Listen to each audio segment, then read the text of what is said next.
You mentioned this thing about this corporate agenda to homogenize us and to impose this what you call aphasia. Can you tell us why is that the corporate agenda? Why does that benefit the corporates of the world to do that to us or to do that to these several we're talking about all these languages that disappear? Why is it their agenda? Of course, you read George Orwell's 1984, where a new language is invented. Because a language is a memory of cognitive categories. In Russia, you had that language fanaticism of the state. In China, which has a population larger than India, languages have been destroyed, scripts have been destroyed. Control of language is control of the minds. If there is no language, we just do not relate to the external world, the phenomenal world. The only means of negotiation between the human consciousness and the world which is out there is language. And if you could control people's language, you could control the world. So, if you could control language, you could tell people that the best drink in the world is Coca-Cola and not nariyal pani, not lassi, not kadhi. There are 680 ways in which India cooks potato. Is that right? Yes. Okay. But then if you have a measured potato chip of the length of say 4 inches, width is 10 centimeters, it is easy to sell that kind of potato chip. So, at the basis, I mean not me, but Gandhi would say at the basis of this is greed. I mean Gandhi had opposed that idea of civilization in his Hind Swaraj. So, greed driven business activity, enterprise, use of intellect, both human and artificial intelligence. Diversity is dangerous for that, and that is where the people who have preserved diversity are people who respect a need based life. They know how to do with the minimum. I know that most citizens in this country used to drink water everywhere, whether it was potable or not. But today citizens in this country drink only bottled water, and airlines do not provide drinking water. But not getting that kind of drinking water and getting the bottle is alone development. All the infrastructure that is built, a lot of land has gone, and that land of course belongs to people who had been preserving diversity. To go back to Dr. Parasuraman's very valuable observation about the situation of the tribals, the creation of forest in this country, I am not talking of trees. I mean if you open the Oxford English Dictionary, the word forest has two meanings, main small Oxford Dictionary, not the larger one. And the first meaning is a bunch of trees, and the second meaning is the land, not trees, land in possession of the forest department. The British created the forest department here, they did not create a mechanism of planting trees. It was a mechanism of chopping trees. But 2/3 of the land, Indian land mass at 1860s was put to the forest land. The Germans had created a forest department in Germany to build a navy, and they planted trees there. That is why you see those uniform German trees, same height, same width, same girth. But the British created the British forest department in India because Britain had no land mass, and 2/3 of the land mass of Indian land was put to forest department, and every community living in that area was listed as tribal community. That is where the problem began. The nature of the ownership was that you can own the surface of the land, but you cannot, so the ownership is non-transferable but heritable. I can pass that land on to my daughter or son, but I cannot pass it on to Dr. Parasuraman. I cannot sell it. So the tribals were never given the land ownership of their own land, which it was their land, but the forest department was created, single law. And in Washington, the Gallery of Indigenous People is returning the artifacts to the communities. But in India, the forest land was not returned to the tribals. The British created Pakistan and India at the end of their rule, but they created two nations. I am sorry, this is a strong word, within India at the beginning of their rule, by creating the forest land and the revenue land as legal, valid categories.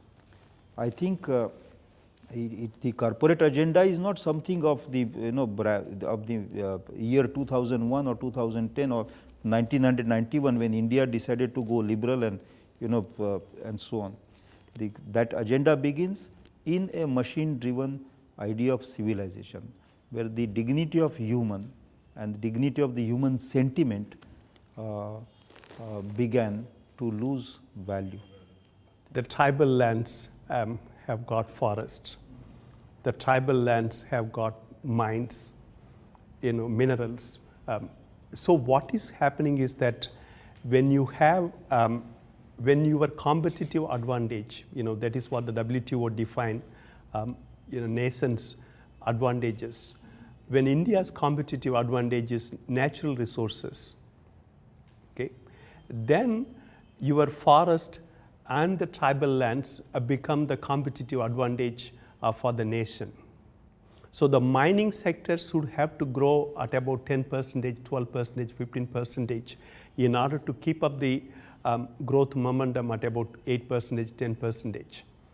Now what is going to happen is that, that increasingly the lands of the people, tribal people, would be needed for the mines. In fact, places like Orissa, Jharkhand, these are all slated for various mines and various corporate groups, not necessarily to mine value or bring resources back to the people, but to mine, take it away, process it, ship it across the world.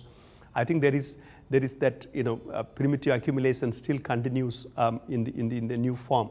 So I think there is an acute deficit in working with people, deficit of governance, deficit of trust, deficit of dignity, and this is a very complicated situation, and it is only going to be aggravated, and that is the worrying thing at this particular point in time. Not just the tribals.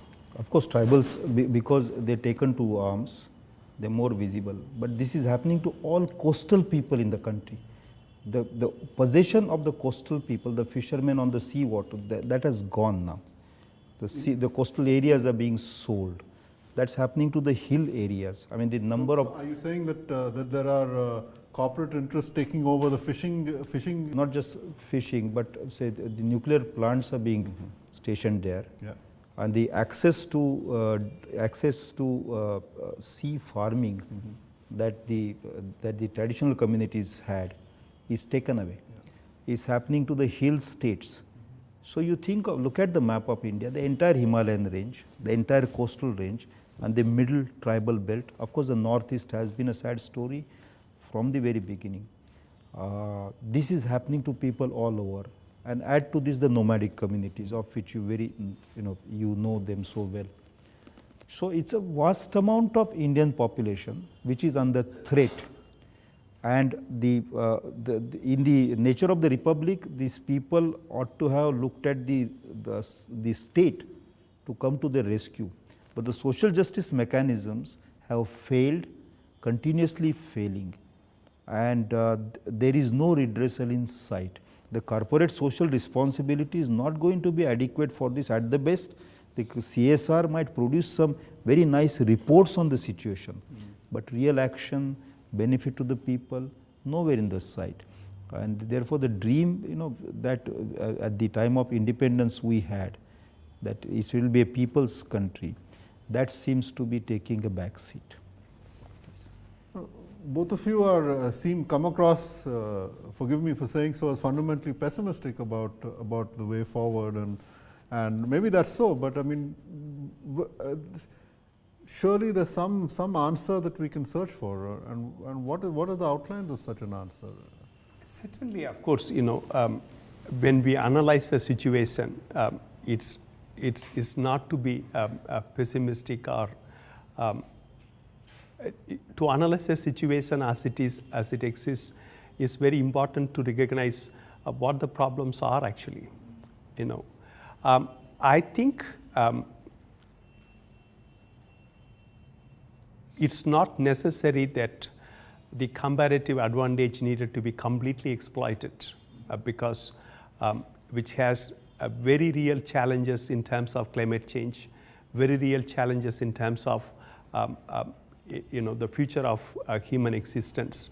And I think some level of disengagement from over exploitation of natural resources is going to be very important. And I think this pulling back, you mean, some level of pulling back is absolutely essential in order to keep some of our natural resources intact, and that would mean providing and ownership of those natural resources too. Ownership of natural resources, certainly the Forest Rights Act provides to tribal people actually. To recognize that and yeah, keep of it course, in stone, it recognizes that people. In fact, the struggle for changing the way forest land is regarded has been a long struggle of the people actually. I must tell you one thing, that as the economic liberalization process progressed in one line, you had laws of a kind which also recognized people's rights also progressed. So you had Right to Information Act coming onto the picture. You had Right to Work coming onto the picture. You have the Forest Rights Act enacted along the way, and so is the Food Rights Act will one day in whichever form. Right to Education came onto the picture. Yeah. Now, the challenge here is that how can the civil society, how can the people look at a way whereby these laws can be respected. Access to education, access to food, access to resources can be little more democratized than what it is happening at this point in time is very important actually. So this, every one of us as citizens have a right to a dignified existence. But I think the current context is that you as a consumer is more valued, but you as a citizen is undervalued. I think this is a serious problem actually. Can we make our panchayats work? Can we provide greater decentralization of resources? Can the corruption be dealt with actually? Corruption is absolutely killing all efforts, whatever you do, whether the NREGA or whether the public distribution system. I think the levels of leakage is basically providing a situation whereby these resources don't reach people. I think so there is a new mobilization of people is needed at this point in time in order to make governance little more accountable.